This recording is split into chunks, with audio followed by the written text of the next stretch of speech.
All right, I'm going to go ahead and get started. Thank you all very much for joining us today. My name is Johanna Newman, and I'm the Senior Director of the Campaign for 100% Renewable Energy at Environment America Research and Policy Center, which is the organization hosting today's event.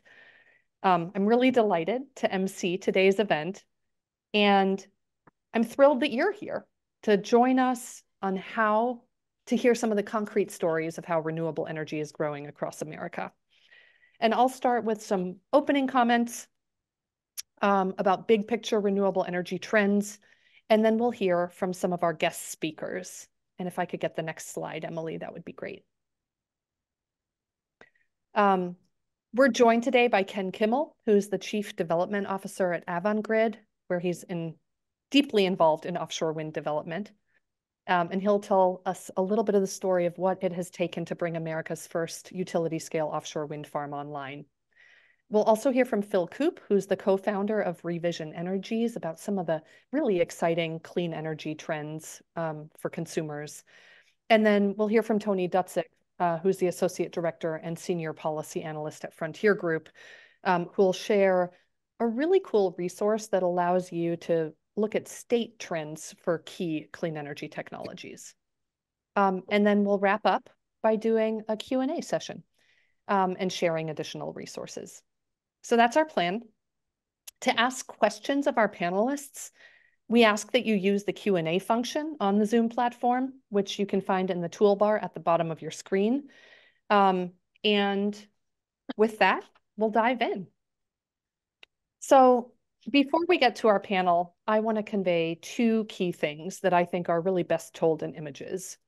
And the first is this image here, which tells the story of just how abundant America's renewable energy resources are.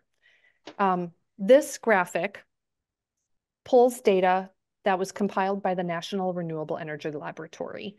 And if you look in the lower right-hand side of this graphic, you can see a small white circle with a red outline that visually represents the total amount of electricity our country consumed in the year 2020. And then each of the colorful circles shows the technical potential of different renewable energy sources in our country. And so you can see that offshore wind alone could meet 2020 electricity consumption. Coupled with onshore wind and solar, our renewable energy sources can meet our energy needs many times over. And every single state has enough renewable energy potential to meet its electricity needs. And that holds true for most states, even under a scenario where by 2050, we electrify all energy use in buildings and in transportation sectors. So that's the first key message that I want to convey. The second key message that I want to convey is that together, we can keep advancing strategies that keep clean energy growing in America. And one strategy that has really worked is to fuel a virtuous cycle that grows clean energy. And that cycle often starts by setting goals that drive action. And on clean energy, by and large, that action has been met with success. And then we can leverage that success to build confidence and greater ambition to set the next set of goals. The collective impact of this strategy over the course of the past few decades has been tremendous. And just in the past decade alone, renewable energy has grown by leaps and bounds to the point where we now get more than 3 times as much power from the wind and the sun and the earth as we did 10 years ago. So I want to highlight some of the key growth of each different clean energy source, starting with wind power. So wind power now produces enough electricity to power 41 million typical homes as of 2022. And that's 2.6 times as much wind energy as we got as a nation in 2013. This is about to get a big boost in 2024 as offshore wind projects begin to come online, and Ken will share more of that. Solar power also is growing. So in 2022, America produced enough solar energy to power 19 million homes, which is nearly 12 times as much solar energy as in 2013. Battery storage is growing too. So in 2022, America had 8.9 gigawatts of battery storage installed. And in 2023, lots more came online. That's 60 times as much as in 2013, and it just keeps growing. Energy efficiency, too, continues to deliver real impacts. And the improvements that were made to our buildings in terms of energy efficiency in 2021 are going to save enough electricity to power 28 million homes for a year. And then lastly, I want to talk about some of the trends in transportation. So electric Thank vehicle you. adoption That's so is nice. Look at all those items. electric vehicle adoption is growing in the United States. We have more than tenfold increase in electric vehicle sales between 2013 and 2022. And America hit the $1 million mark last year in terms of plug-in electric vehicles. And then the charging infrastructure to make sure all of those vehicles can get charged is growing too. There are now more than 151,000 electric vehicle charging stations set up across America, which is a nearly 18-fold increase from a decade prior. And so all of that is really encouraging, but to avoid the worst impacts of climate change, we need to pick up the pace. And our two guests today can really offer compelling stories that I find inspirational to help us continue on that track. So I'm delighted that Ken Kimmel is here. Ken is the Chief Development Officer at Avangrid, where he focuses on offshore wind. He's also the former president of the Union of Concerned Scientists and a former commissioner of the Massachusetts Department of Environmental Protection. I first heard Ken speak about Vineyard Wind at a conference this fall, and I was just so inspired by his presentation that I knew I wanted to bring it to a larger audience. And so I'm grateful to you for saying yes to speaking to today's event and looking forward to hearing what you have to say. Take it away, Ken. Thank you, Joanna. Can everyone hear me? Great. That was a great introduction. It's great to see those charts and those statistics and see, really just how much progress we've made. And this is an accomplishment that's taken so many people to be involved in making. And so we should all feel proud about the progress we've made. Just wondering how we're doing on slides for me. I don't see them yet. Are they up? Oh, there we go. Great.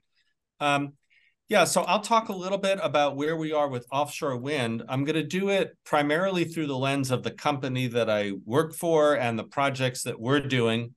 But I don't want to make it too Avangrid centric because there are 5 or 6 other companies that are also doing similar types of work, facing similar success stories and also facing some significant challenges. So maybe think about my presentation as a representative sample or a microcosm of what's happening to the industry writ large. And I think the punchline take home is there's tremendous, tremendous promise in offshore wind. It offers renewable energy at a scale, at a size that few other options present. So there's tremendous promise, but we're also in a moment of great challenge and kind of at a crossroads right now. So I'll talk about all of that. And therefore, we should be excited about the promise of it, but not at all confident and resting on our laurels that it's all going to happen, because there's a lot of challenges that we have to overcome to really make it work. So that's my introduction. If you could go to the next slide. I just want to talk a little bit about who Avangrid Renewables is. We are a U.S. company. We're the 3rd largest wind operator in the United States. We also have a substantial, that's all onshore, by the way. We also have a substantial solar potential as well. I work exclusively on the offshore renewable end of it. The other thing I'll point out about offshore that's particularly important is Avangrid is owned 81% of it by a very large Spanish clean energy company called Iberdrola. And from the perspective of offshore wind, that is enormously helpful because Europe is 20 to 30 years ahead of the United States in building these projects. We really are advantaged by having people who have built these projects in Europe working with us, sharing information. Many of them are in our Boston office. They've been seconded to work on our U.S. projects and help launch this new industry. The other real advantage of having Iberdrola as a parent is they have vast relationships to the supply chain, which becomes really, really important. We'll get into the supply chain issues that we're facing and why it's so important to be in a company that has access to the turbine manufacturers and the monopile manufacturers and whatnot. So that's who we are. And our goal is to be, just as we're leading in onshore wind and moving forward in solar, we want to be a U.S. leader in offshore wind as well. So next slide, please. So we have 3 projects in New England under development, and one called the Kitty Hawk Wind, which is it's offshore on the border of North Carolina and Virginia. And this is what you're looking at here is a portrait of a lease area that we got from the federal government, from BOEM, pursuant to a lease auction that was done, I think, in 2017. For context sake, this is about 30 miles offshore from Barnstable, Massachusetts. So if you were on Cape Cod and your back was to the town of Barnstable and you were looking south, about 30 miles to our lease area, in between Nantucket and Martha's Vineyard. The northerly shaded in gray is Vineyard Wind 1 that is under construction. I'll talk more about that in a minute.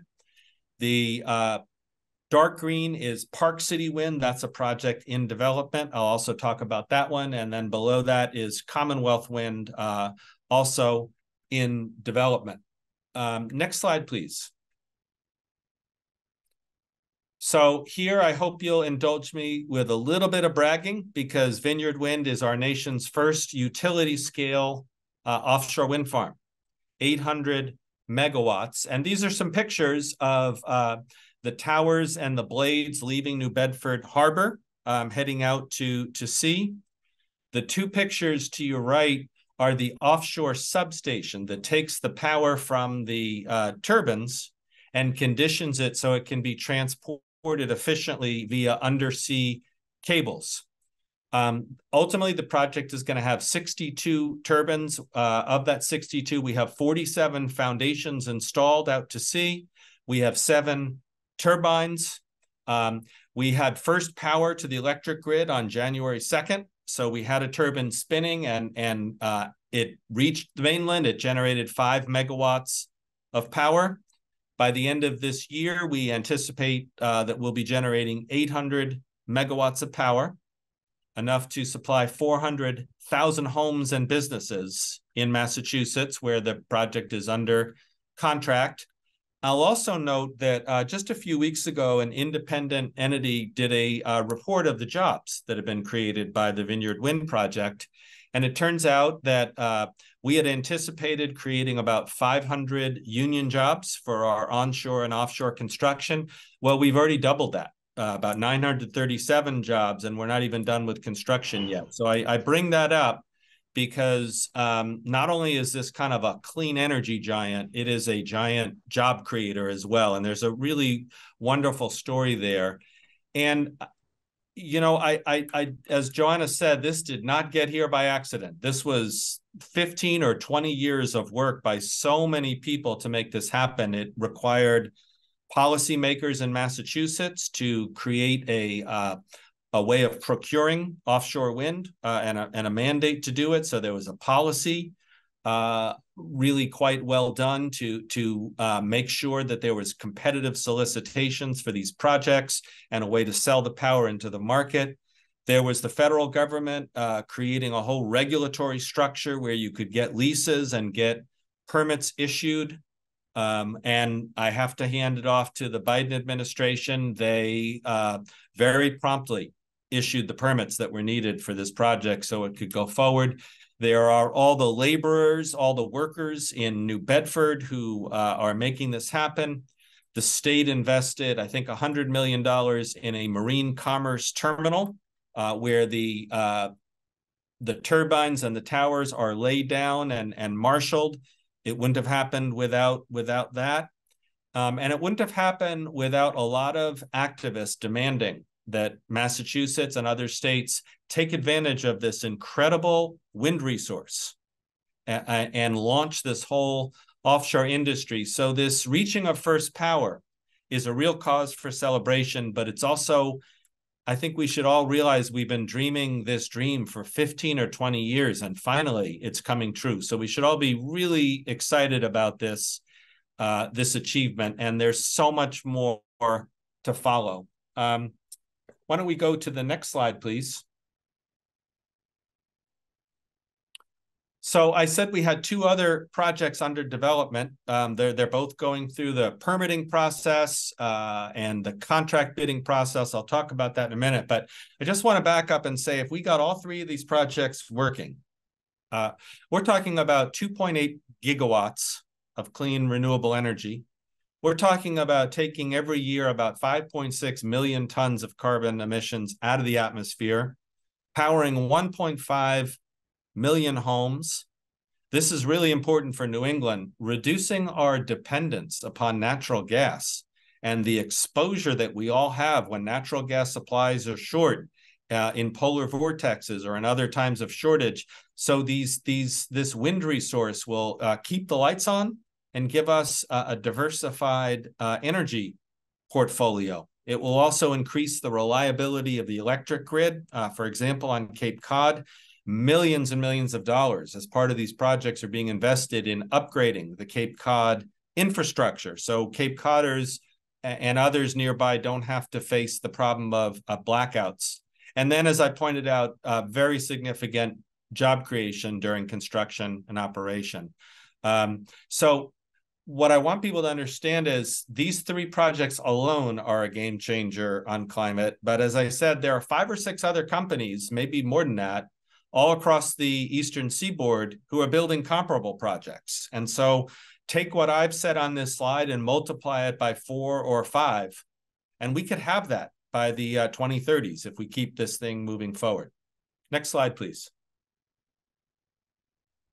Now, I do want to talk a little bit about something that I'm particularly proud of about the Commonwealth Wind project, the third of the projects. So we have a old coal burning plant that's been shut down in Salem Harbor. And part of our project involves partnering with Crowley Maritime and the city of Salem to transform that largely vacant property into a second marshaling port for offshore wind. And so we have agreed as part of our project to be the anchor tenant to this redevelopment. This will give Massachusetts a second major port, which is huge. One of the things that we're missing in this country to really scale up offshore wind is enough ports. So this will create a second port. Further down the line, there are plans to do some lease areas off the Gulf of Maine. This would be an excellent marshaling port if that happens. And so there's a very significant economic benefit component here, economic development. Similarly, in the town of Somerset, Massachusetts, there's also a coal-burning power plant that's been shut down. And we have entered into agreement with this company called Prysmian. They manufacture the cables that you use for offshore wind. And we've said that we'll buy your output if you agree to locate a cable manufacturing facility in Somerset at the site of this coal-burning power plant, which they've agreed to do. And that is underway. And so this is just, I can't really come up with a better story of converting properties from 19th century forms of energy into 21st century forms of energy. And this creative reuse of these coal-burning properties, which, you know, have a lot of advantages. They're on the water. There's many reasons why they're a critical part of our infrastructure. And I think that this story can and will be repeated all across the country. And it's really good to have that story to communities that are transitioning away from dirty fossil fuel energy to clean energy. There's creative ways of revitalizing those communities through clean energy. And so these are some live examples of that. Next slide, please. So one thing I want to get into now is what's going on kind of contractually with offshore wind, because this is a big issue. The project that I called Park City and the project Commonwealth Wind were under contract to Connecticut and Massachusetts. And unfortunately, from starting in about 2022, there was a dramatic change in the economics of offshore wind. For about 5 or 8 years, the cost of offshore wind was declining as the supply chain matured, as technology got better.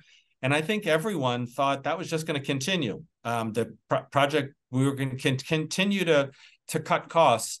And unfortunately, reality crept up on that assumption. And with the combination of the Russian invasion of Ukraine, which wreaked havoc on steel markets, with inflation, with rapid interest rate increases, and with this effort, especially in Europe, to accelerate offshore wind to wean itself off of Russian natural gas.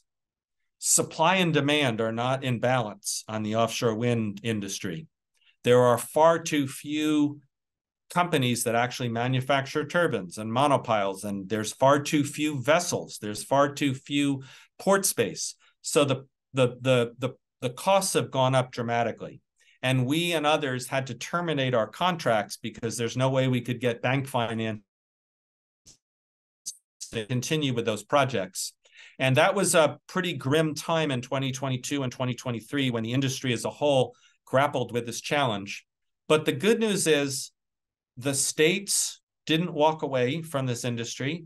We didn't walk away from it either.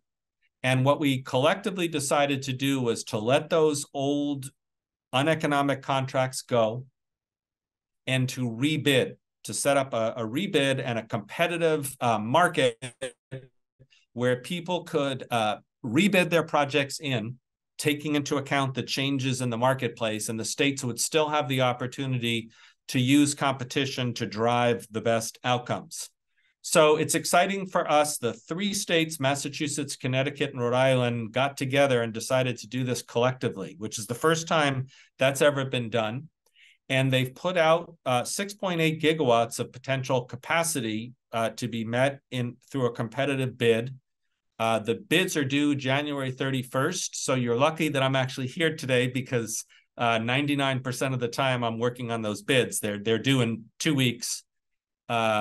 But it really gives an opportunity, I think, for the states to rationally and collaboratively pick big projects, share resources, and it's an opportunity to really advance on this. Similarly, we're seeing New York and New Jersey also letting the old contracts go and new contracts to be bid. So the status of our projects is we're going to rebid those 2 projects. We won't find out till approximately June if we've won. We very much hope we will. We think we'll have compelling bids to give, but it'll be up to the states to decide how to go forward with that. But I do want to say that I think the states have shown some real insight and some real leadership and some real tenacity to keep this going in the face of some significant challenges. And I want to say that the companies that are in this have also decided to stick with this, even though it's challenged economically. Let me go to the next slide, and I'm almost done. So I just want to focus now a little bit on the challenges ahead. I said that, we're in a good place for offshore wind. There's a lot of promise, but there's a lot of challenges, and I'll flag 3. One, I think, should be obvious to everyone on the phone call. There may be a change in leadership in Washington. These projects require federal permits. They are in federal waters offshore. We have been lucky that the current administration has been moving forward to issue those permits. Sometimes they take a little longer than we wish, but they've done. That could be at risk for projects that don't have permits before an administration change are vulnerable to that. I also want to highlight that the Inflation Reduction Act has some major tax credits for renewable energy projects, including offshore wind. Those tax credits have helped a lot in mitigating the cost increases that we're seeing in the marketplace. And so if those tax benefits were to change, the industry is very vulnerable. A second challenge, more closer to home perhaps, is that the bid prices that these states are going to see in this next round of solicitations are significantly higher than the contract prices that they're used to. And I think that I would encourage the environmental community to get out there and make it clear that you have the back of these states. If they're willing to award these contracts, they will inevitably be criticized because the prices are higher than they have been in the past. But I do think it's really important to highlight the message that, especially in the Northeast, Mid-Atlantic, we really cannot meet our climate goals without offshore wind. It's not the only solution. There's other things we have to do also, but it's a necessary part of it. We're just not going to get there without it. I also think that some education needs to be made. One of the advantages of offshore wind is these are fixed price contracts. And so they are a hedge against the volatility of natural gas. And having that fixed price in your portfolio provides stability and make sure that the lights stay on. So we've got to do this, even if the prices are a little bit higher. And then the third challenge I want to highlight is the NIMBY problem. You know, we had a first draft of offshore wind that was the Cape Wind project, where we all were excited about a project, but it really was about 5 miles offshore, and it got a lot of opposition from people who, you know, didn't think that Nantucket Sound was an appropriate place for the wind turbines. And whether you're right or wrong, whether they're right or wrong doesn't really matter. The point I want to make is the industry learned from that experience. And so now we plan projects that are 10, 15, 20, 30 miles offshore. We're doing that in part because we are trying to locate our projects in places where we're not going to have huge opposition and years of litigation and all of that stuff. But I have to tell you, the communities that are now where the projects are going to land the cables are starting to rise up and oppose these projects with much the same fervor that the Cape Wind project received. And I'm worried about this because I see it all up and down the eastern seaboard. We have projects in Virginia. We have one on Cape Cod. In many of the communities where these projects are going to be landing, there is starting to be significant opposition. And I have to tell you, most of these groups start out by saying, we're in favor of clean energy. We want offshore wind, just not here. The problem is if they all get their wish, you can't build it anywhere. And so it becomes not a NIMBY problem, but a banana problem. Build absolutely nothing anywhere near anyone. And I'd like to say to the environmental community, we need your support and we need the credibility of your voice to counter some of the misinformation that's cropping up in some of these communities about things like electromagnetic fields and, you know, power lines exploding and all this kind of stuff that, you know, we don't think is valid. I also will say, and I can't name specifics, I do believe that there is the imprint of fossil fuel money of the groups opposing. I'm not going to say the ones involved in my projects because I don't know that, but that seems to be part of it too. And so that's unfortunate. And just to give you a little reality check on the local impact, if you could just one last slide.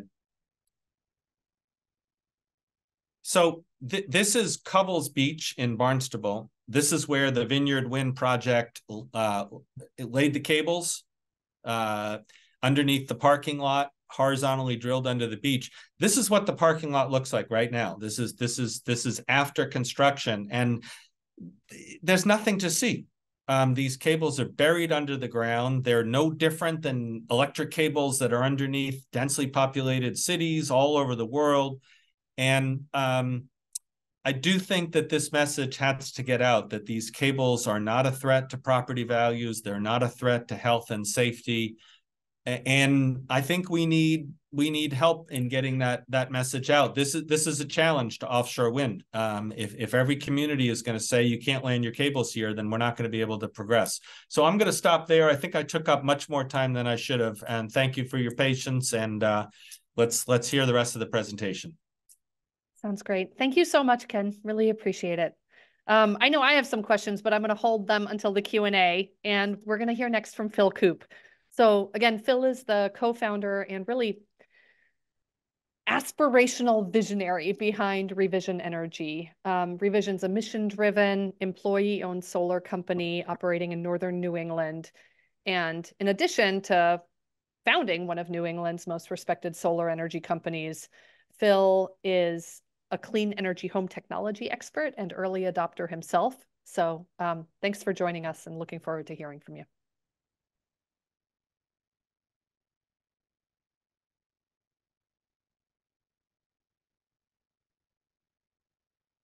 So Phil, I think you are still muted. I'll try to unmute you if you can't find it yourself.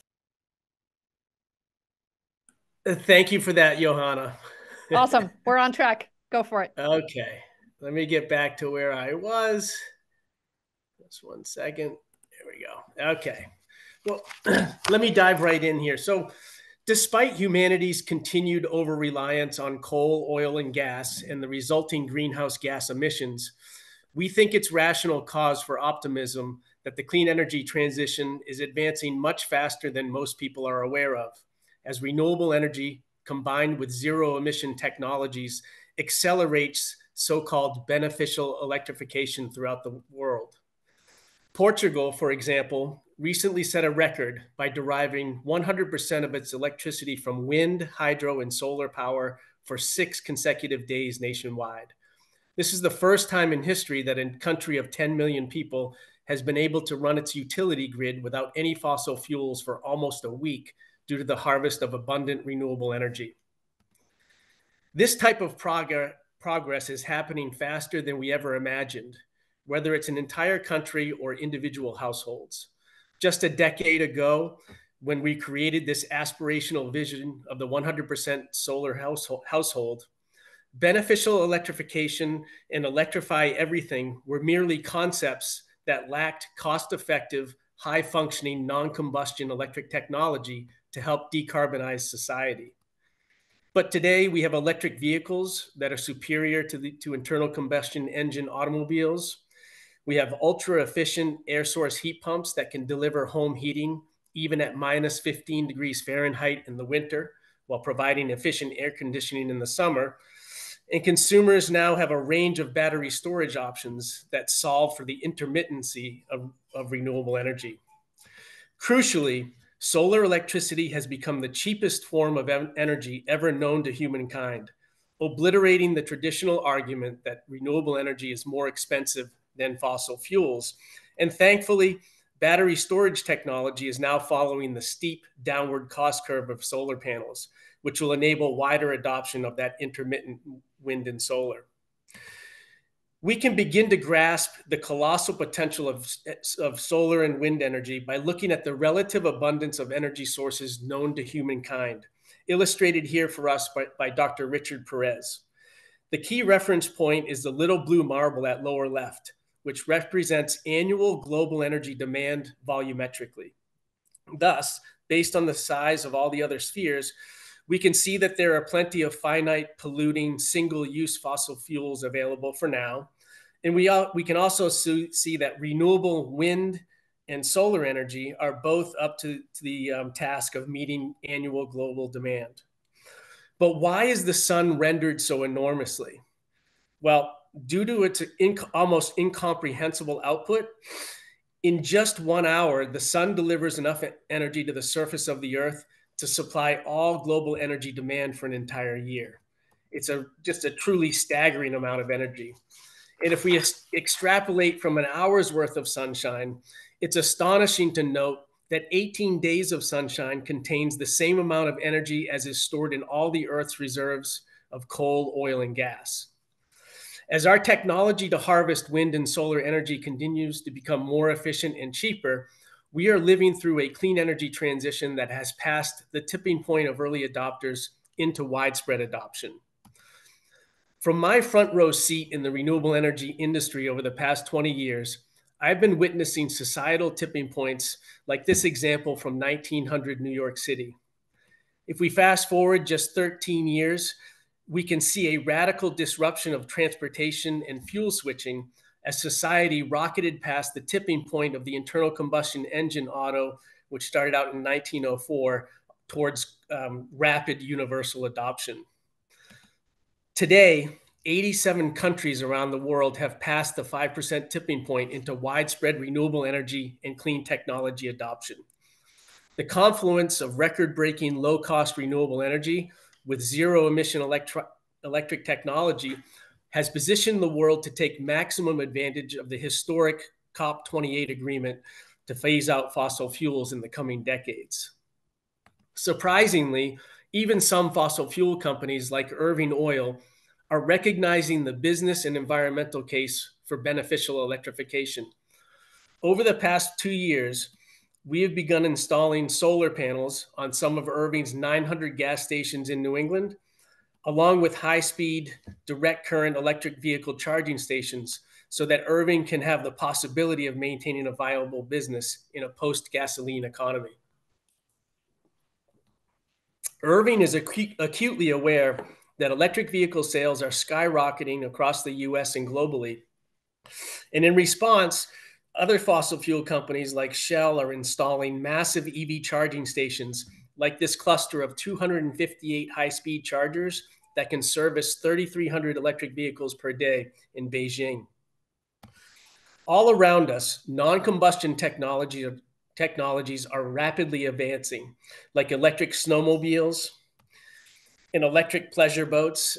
This happens to be my 19-foot center console, which I've retrofitted with a Flux Marine 100 horsepower electric outboard and a 60 kilowatt hour battery pack. And that boat gives me about 8 hours of trolling speed, or a couple hours of ripping around in the coastal waters off of Maine. But it's amazing zero emission, super quiet technology.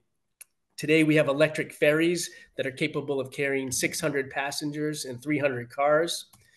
We have hybrid electric cruise ships that are already on the ocean. We have the world's first zero emission electric container ship that's working in Scandinavia and positioned for widespread global adoption. We have, for landlubbers, we have electric dirt bikes. We have electric tractors for both the residential and commercial scale. We've already got electric combines for industrial agriculture.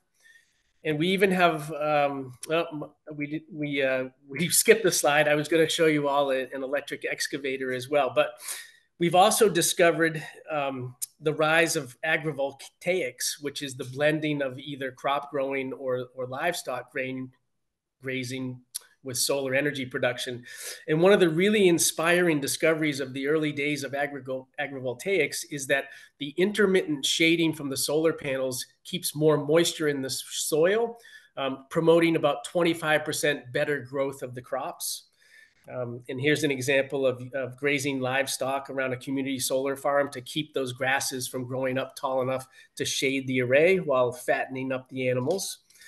And here's my electric excavator. I just lost track of where that slide was. You know, whoever imagined that we'd be able to replace belching diesel excavators with these silent, high torque, all battery electric units. We even have electric dump trucks today that are so efficient, they don't even need to be charged from the grid. This particular dump truck is used in a mine in Switzerland. And when the dump truck is fully loaded, it carries the ore down to the bottom of the pit where they do some transferring of the materials. And the regenerative braking of that journey down into the pit completely recharges the battery, as well as providing excess, such that every year this dump truck returns 77 megawatt hours of clean electricity to the grid, while never requiring charging. It's just astonishing how the technology is progressing. We even have electric school buses and city buses that can help keep the air clean for kids and citizens. We already have electric airplanes that are flying in New England. There's a company in Bennington, Vermont called Beta Technologies. This is one of their pilot technologies, and they expect to have commercial aircraft flying around New England within the next 5 years. Even big industry and companies like Apple are moving to 100% clean energy with a mix of on-site renewables like these solar panels, as well as huge amounts of off-site wind and solar in the West. Companies like Target are innovating. They just opened the first store in the world that generates 100% of its annual electricity demand with on-site solar panels, like you see here. And We're even starting to decarbonize some of the most carbon intensive industries on the face of the planet, like steel making, for example. This is the Rocky Mountain Steel Mill in Pueblo, Colorado. And you can see in the upper image in 2018, they had a vision of replacing coal with solar. And in 2021, they've got the 300 megawatt project completed. And they've basically eliminated the burning of coal to make steel in what is actually the heart of coal country out in Colorado. So just incredible progress. We're also starting to decarbonize the cement industry. There's a company out of Cambridge, Mass called Sublime Systems, and they've just identified Holyoke, Massachusetts, which will be the first site of their kiloton scale manufacturing plant coming online, hopefully in the next couple of years. And then if we look to issues like how do we get 100% of America going in the same direction on clean energy, I think national security is one of the biggest opportunities that we have in front of us. You know, the Pentagon has already publicly stated that human-caused climate damage is the #1 security threat that we face as a nation. And I think it's appropriate to recognize that today our remaining underground reserves of oil and gas in the United States have become our most valuable strategic defense assets, which argues for us to use those assets as stingily as possible for only the best and highest uses while we build out a clean energy economy that can carry us for that day when and if we either run out of fossil fuels or if this atmosphere cannot withstand the combustion of any more of those fossil fuels. And this is one of the big reasons that our military bases across the US are adopting clean energy faster than the civilian population. Another reason the military is adopting clean energy is the fact that solar energy combined with battery storage is proven to be more resilient and cheaper than like traditional diesel generators that we've used both domestically and abroad in battle theaters. We think it's really good news that battery technology continues to progress and decrease in cost. We have entrepreneurs who are unlocking new business opportunities and second life use cases with first generation lithium ion batteries. Like this gentleman who is taking used Nissan Leaf batteries, which are those gray units with wires coming out of them in the bottom image. He's using solar power during the day to charge those batteries at a cost to his business of $25 a megawatt hour. And then he sells that solar electricity back to the grid at $200 a megawatt hour during the nighttime to fill in those gaps when wind and solar can't do all the lifting that they'd like it to. So it's just great to see that the batteries today are lasting a long time. And when they're no longer good for an automobile, we can repurpose them for something else.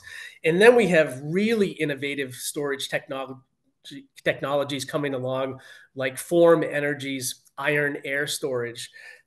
Since I'm not a physicist or a chemist, I can't really do a great job of breaking down how these batteries work. But the headline is, here we're going to have multi-day, multi-megawatt storage, like 100 hours of storage, so that, say, a place like the city of Boston can span either nighttime loss of production from solar, or if the wind turbines off of Vineyard Wind, suddenly the wind dies down, we will have these massive batteries like the Form Energy storage that can carry us through multiple days of not quite enough wind and solar. So we don't have to resort to fossil fuels. So this is a very kind of quick overview of the exciting clean energy world we are seeing from our front row seat at Revision Energy. And I just wanted to close by saying we are a 100% employee-owned solar company and a certified B Corp that serves all of Maine, New Hampshire, and Massachusetts.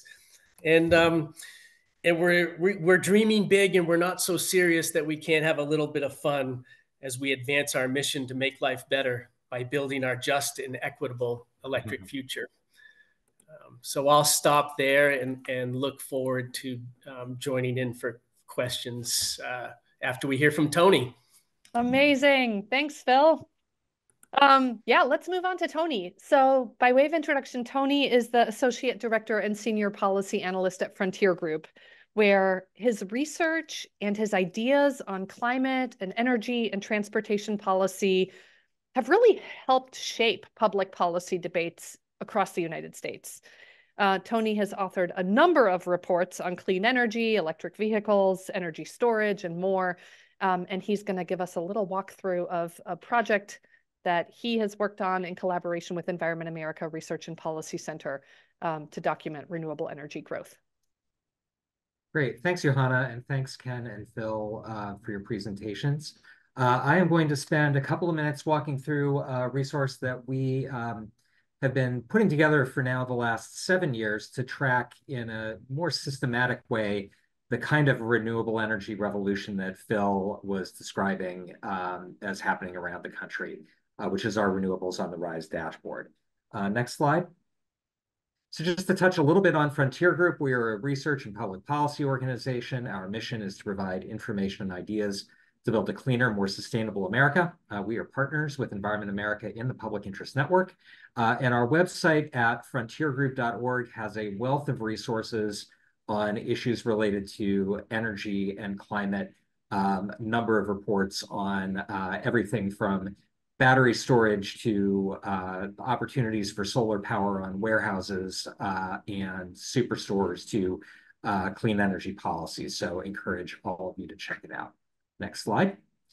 One of those resources is the Renewables on the Rise report and dashboard. As I mentioned, we have been doing this project for the last 7 years to track the rise of renewable energy and other clean energy technologies nationwide and in all 50 states. And you can find the dashboard at this address online, and hopefully someone can also pop it in chat so folks can click on it directly. Next slide. So the Renewables on the Rise dashboard is a useful resource for you to learn about and communicate the progress of clean energy technology in your state. On the dashboard, you can view a national map that shows the total amount of wind, solar, and geothermal energy generated in 2022 versus a decade ago, as well as the share of your state's total electricity consumption that represents. If you scroll down the page, you can reach the state dashboard. And this tool allows you to select a particular state and track the changes over the last decade in 6 different metrics of clean energy progress: wind power, solar power, electric vehicle sales and EV charging, energy efficiency savings, and battery energy storage. In each of those areas, you can see the amount of energy produced, the number of typical homes that it would power, and how your state ranks both in that metric overall and in growth over the last decade. Another fun thing that you can do with this tool is add additional states to each of the charts. So if you want to see how your state performed against a neighbor or a peer state, you can compare those trends across state lines as well. And if you'd like to share information about your state with others, we've provided a link to a 2-page state-specific PDF that is downloadable and shareable, and also includes some additional information about your state's renewable energy potential. We have those for all 50 states. Lastly, the site includes some national summary information about the growth of an array of clean energy technologies, as well as detailed sourcing and methodology and actions that individuals can take to encourage further growth in renewable energy. We hope that this dashboard helps to convey a sense of excitement and promise surrounding America's transition to renewable energy, as well as a useful and readily accessible source of information to you that you can share with colleagues, neighbors, constituents, stakeholders, and others.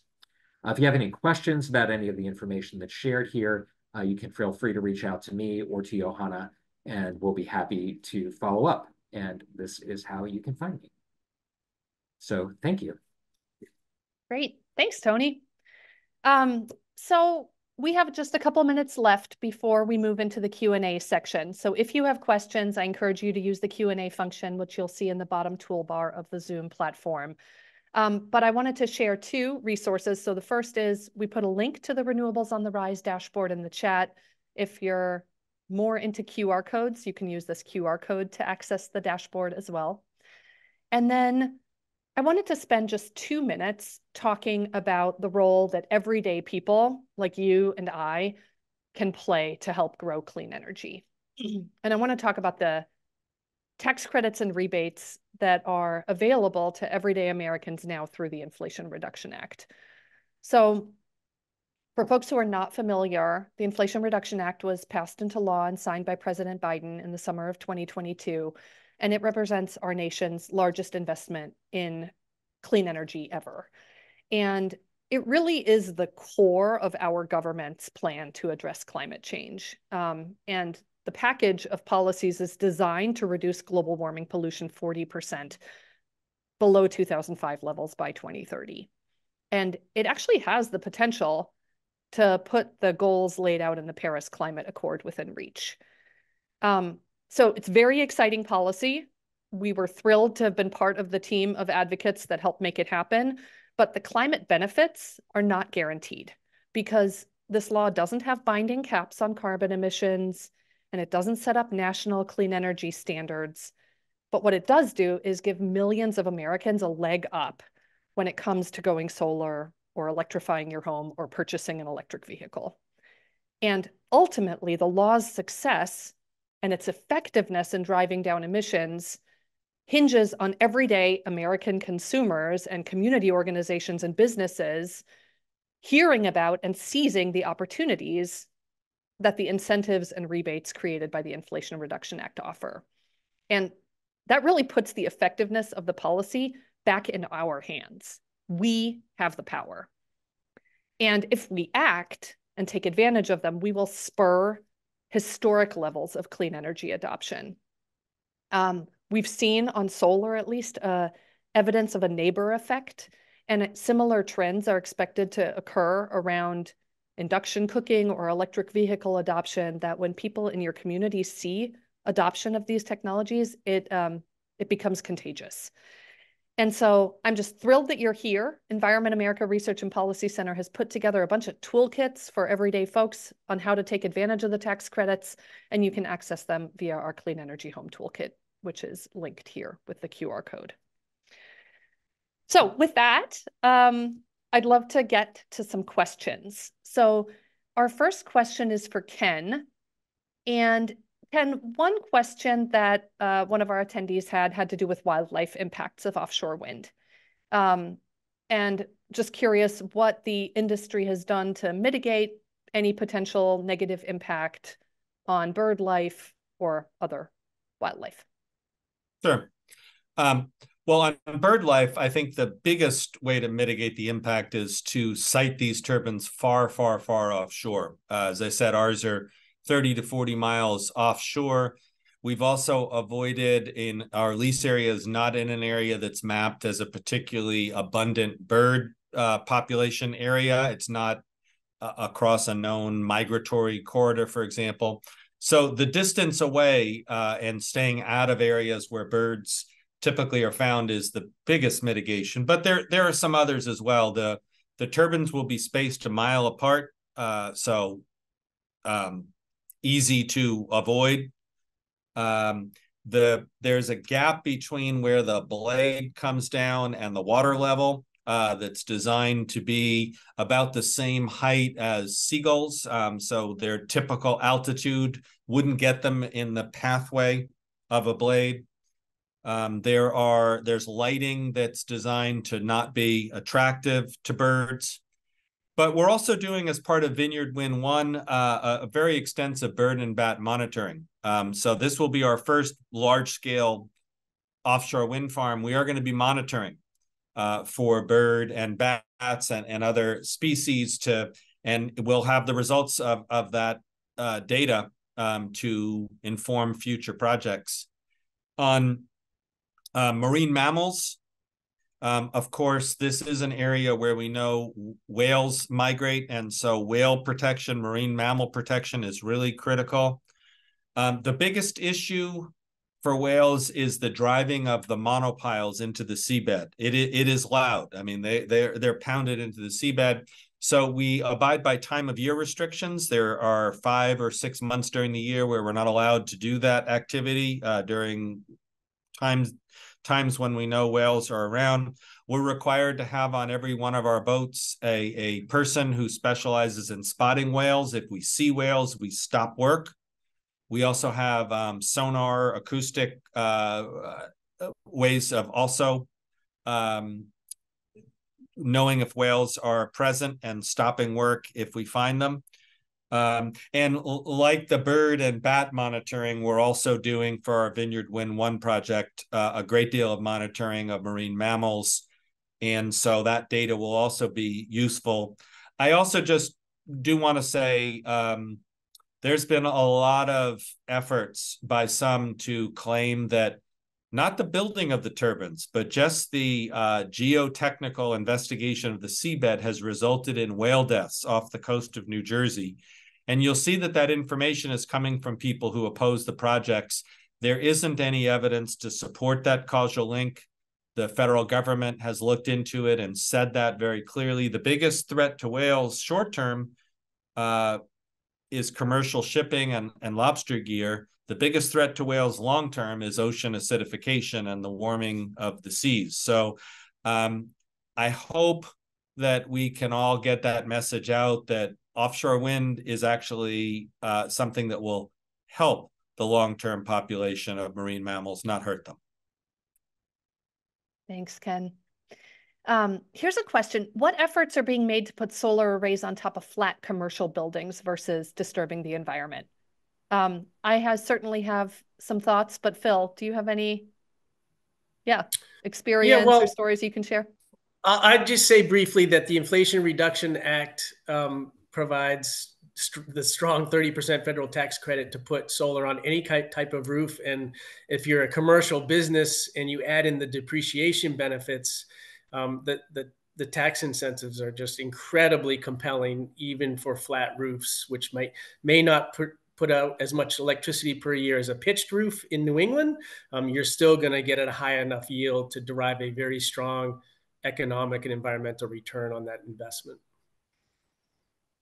And then I can jump in here a little bit too, and Tony might have thoughts. But last spring, Environment America Research and Policy Center partnered with Frontier Group to actually assess how much electricity we could get if we put solar on all of America's warehouses. And we found that the US has 450,000 medium and large warehouses with a combined rooftop space twice the size of the city of Memphis.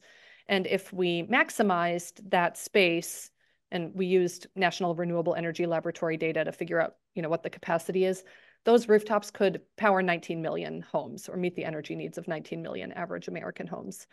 So there are a number of folks who are working to make sure that solar goes on warehouses. We are part of that community. And I was actually just in Memphis last week delivering a petition signature to FedEx, which is one of America's most recognizable brands that owns and operates more than 5,000 facilities across the United States, including massive warehouses, and asking them to actually make a commitment to use their warehouses to generate clean energy from the sun. So ongoing campaign there. Tony, do you have anything that you'd like to add on this? Yeah, two things to add. One is jumping off from Phil's point about the Inflation Reduction Act and the investment tax credit. One of the things that I think a lot of folks don't know about those tax credits through the Inflation Reduction Act is that they are available not just to individuals and businesses who have tax liabilities, but to nonprofit organizations, churches, governments, et cetera, through a mechanism that's known as elective pay. It's basically a way to get access to that tax credit, even if you're in an organization that doesn't pay taxes. And so for community organizations or nonprofits that have been thinking about going solar for a while, but have struggled with the economics, this makes it, as attractive as it has ever been to go solar. The other point I would just make about the industrial roof, the warehouses and industrial rooftops, is that there's a real opportunity to. One of the things about the clean energy transition is that there are all different kinds of opportunities for synergies. And when you think about, who is going to and from a warehouse, it's heavy duty trucks. And there are opportunities to pair solar power, storage, electric trucks, and charging that can make it very effective and easier to then also transition our heavy duty shipping to electrification. So there's just all sorts of creative possibilities that are involved in taking advantage of the rooftop space, generating electricity where it's needed. is a good way to take advantage of some of those opportunities. Great. And we're at time, but I wanted to end on one more Inflation Reduction Act related question, which is, and see if our panelists know the answer to this. Can you get the tax benefits from the IRA if you use a standard deduction? Does anyone know the answer to this? I am not a tax lawyer. I hate to give tax advice. Perfect. I'm not a tax lawyer, but there shouldn't be. So the Inflation Reduction Act credits there are many of them, and they are complicated in some cases. So it is hard to make a blanket statement. However, if you're eligible for a tax credit, it's a credit and not a deduction. So as opposed to things like charitable donations that, if you don't do enough of those things to get you over to the standard deduction, you just take the standard deduction. Credits are counted differently. And so, I will not give you individual tax advice, but you should be able to still take advantage of at least some of those if you qualify under all the other qualifications of the IRA tax credits. Great. Well, thank you again, everyone, for joining us, and special thanks to our panelists, Ken, Phil, Tony. A recording of today's webinar will be available on the Environment America Research and Policy Center website, and in a follow-up email today, or likely tomorrow or Friday, we'll be sending out a link to the recording and the resources we shared to everyone who RSVP'd for the webinar. Thank you again very much. Take good care. Thank you.